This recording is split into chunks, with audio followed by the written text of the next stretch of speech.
with that, I'm going to yield my time. We have an invisible talking stick, and so I'm going to ask TJ to pick up. Tell us more about your interaction with Strom Thurmond, who was, I think he was one of the oldest living, was he a senator? I think he was in the Senate. Very powerful man. I'll look up his specs, but he was one to be feared. He was like Mitch McConnell of his day. So I'm going to stop and on to you, TJ. You have 5 minutes. Well, the way his name comes into the story, okay, this is multi-layered, but while I was at I had met Jesse Marcel Sr. in Louisiana, and the story goes with the Navy, and he was Air Force, but my family story from the name Thurmond, back when I was young, I thought I was just Indian on his side, and my mom was, they were from Ireland. They were red-haired ladies from Ireland. So we were, they were potato farmers, but they were school teachers when they came to America, and the Thurmond was Thor's protection. So I was really not into genealogy that much, but we became LDSs, Latter-day Saints. My dad, I was a Mormon LDS 72. So my dad took us to the temple, and I learned then, it wasn't until I went to Washington, D.C., and we stayed somewhere with Senator Strom Thurmond's blessing or something to do with a special house where he allowed us to be with him or something. But I don't remember much, because I was only in my early 20s, and I had my 4 little girls already. So it had to be probably 78, I think. So in Washington, D.C., we did some kind of history with him and the girls, and were sealed in the temple. Funny you mentioned Masons, because the Masons all had something to do with the Mormons, too. So I don't know if Joseph Smith was a Mason or not, but I suspect he was. So there's a deep story with extraterrestrials and Masons and the name Thurmond, and Thurber and Thor's protection and the gods and the Masons. So I believe that gods, or that architect thing with the Masons, has to do with the extraterrestrials. Now, nobody's telling me that, folks. I just am trying to figure out, because I was a Thurmond, and then how all this Latter-day Saint stuff and the Masons and all the stuff that, you know, you're not allowed to talk about because it's secret. And I can't tell you, because that's the oath you take when you go to the temple. But I can tell you how I feel. An opinion is that it all has something to do with Strom Thurmond and the Thurmonds and the ETs and the Thurbers and the Thor's protection, and the Asgard was a real thing, and the Guardians of the Galaxy, that there are levels of family history that knows the truth as their existence. It's not politics, and it's not religion. It's not even philosophy. It's on another level of ET acceptance.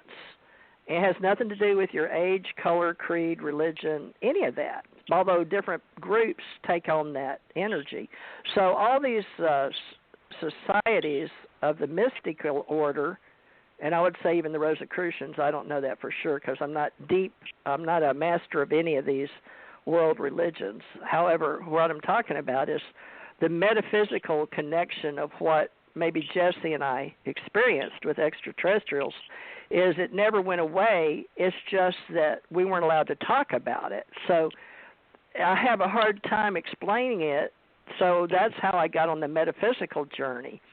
And it seemed like Strom Thurmond knew that, because not only that, but the NSA and the CIA and all these different intelligence groups were explained to me at a level of a family, something to do with Missouri and the blacks, like out of Harry Potter, the name Black. But there was a metaphysical, spiritual level that only certain families knew.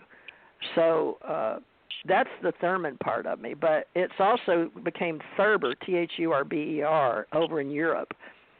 So, and what's so funny is when I did that study, I found a woman from Ireland that was on my mother's side that married into the Thurman family, which was hilarious because she was a saloon keeper. And I remember had that feeling of ha ha ha, of because my mother's family were the Boltons. Oh shoot, I shouldn't have said that because that Bolton book that just came out. But my mother was a Bolton. Great. Now I'm really going to get the emails. That's fine. Anyway, that's fine. I'm digging deeper here. Never mind. Oh boy. All right, I'll stop there. But it's getting deep, folks. You're out of time. Okay. Now I just want to add some. I want to add some background here because I looked up Strom Thurmond, and then I'll pass it on to Karen. He was in office from January 20th, 2001 till. Oh wait, that's not it. No, he was in. No, because he was in the 80s. He was a South Carolina senator. No, wait, stop. Sorry, I misread something. He was in the office for 48 years. I'm sorry. That makes sense. And he was born in December 5th, 1902. He died June 26, 2003. He was 100 years old. He was the longest serving. He was in the Senate. And then what was controversial about him is that he was a supporter of Barry Goldwater, who was opposed to the Civil Rights Act of 1964. So he was known to be, in opposition to the black movement of the day. And so, but what came out was that he, 6 months after he died in 2003, his mixed race 78-year-old daughter named Essie Mae Washington Williams revealed that Strom was her father, and her mother was Carrie Butler, and had been working at the family's maid. And when Strom was 15 or 16, he impregnated 22-year-old Carrie Butler and had this mixed-race baby. So that was the whole controversy.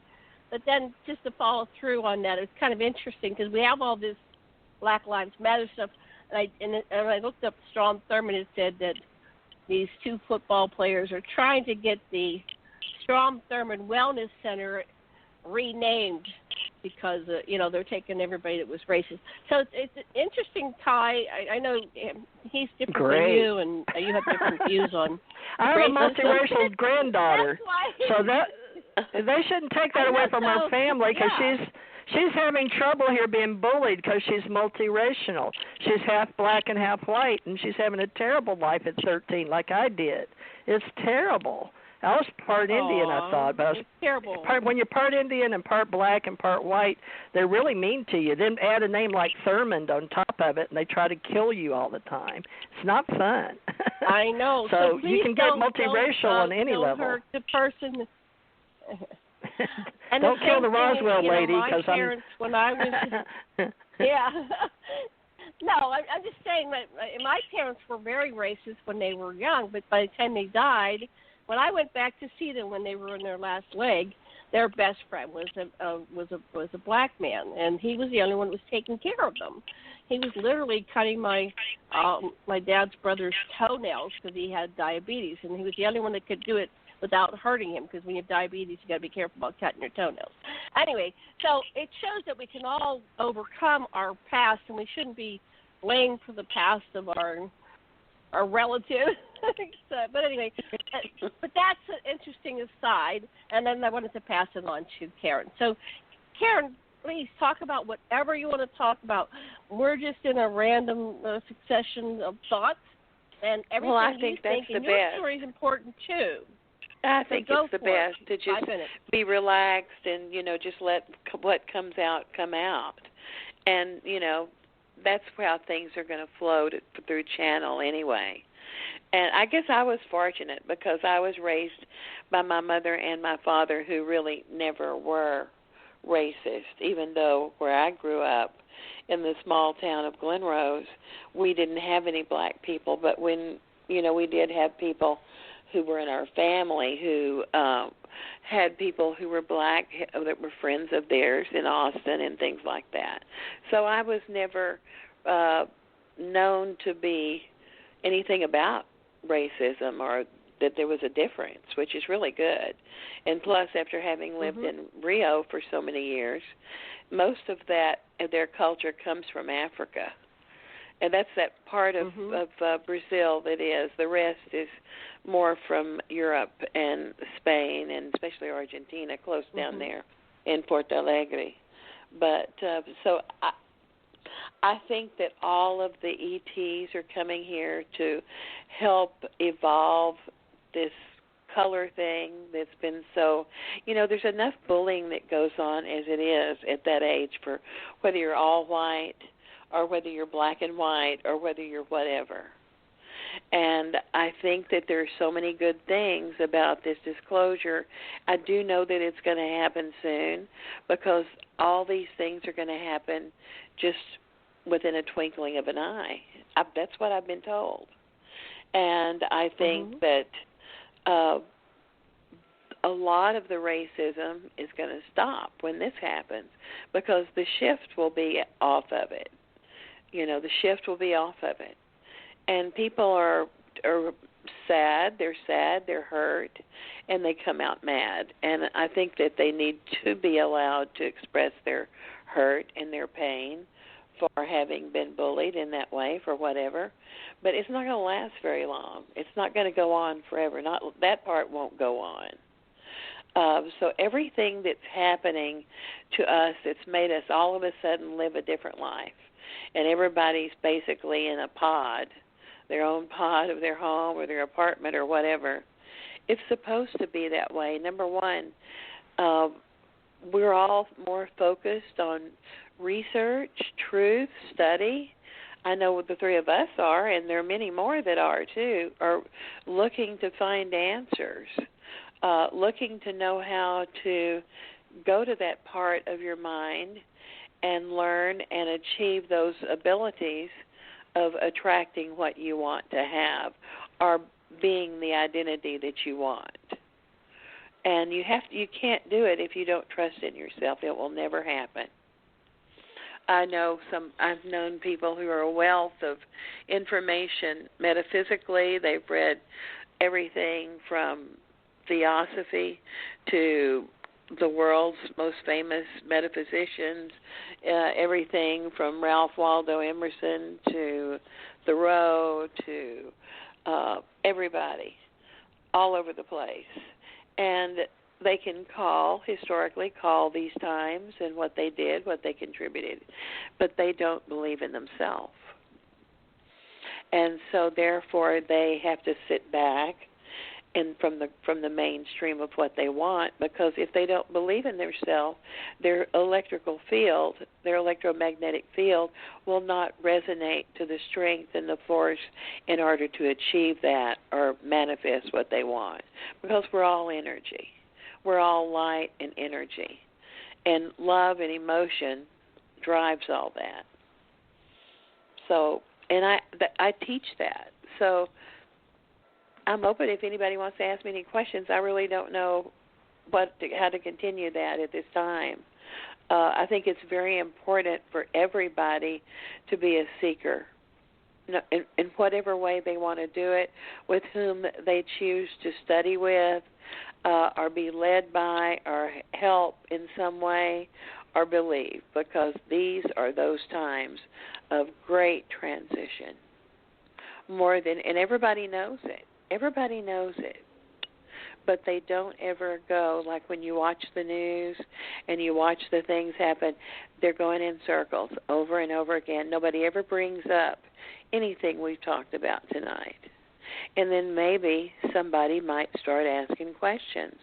But the majority of people who don't know this have never been exposed to this, and they think it's weird and crazy, and you're weird and different. And it's really difficult for me to put myself out there being tied up in the medical field.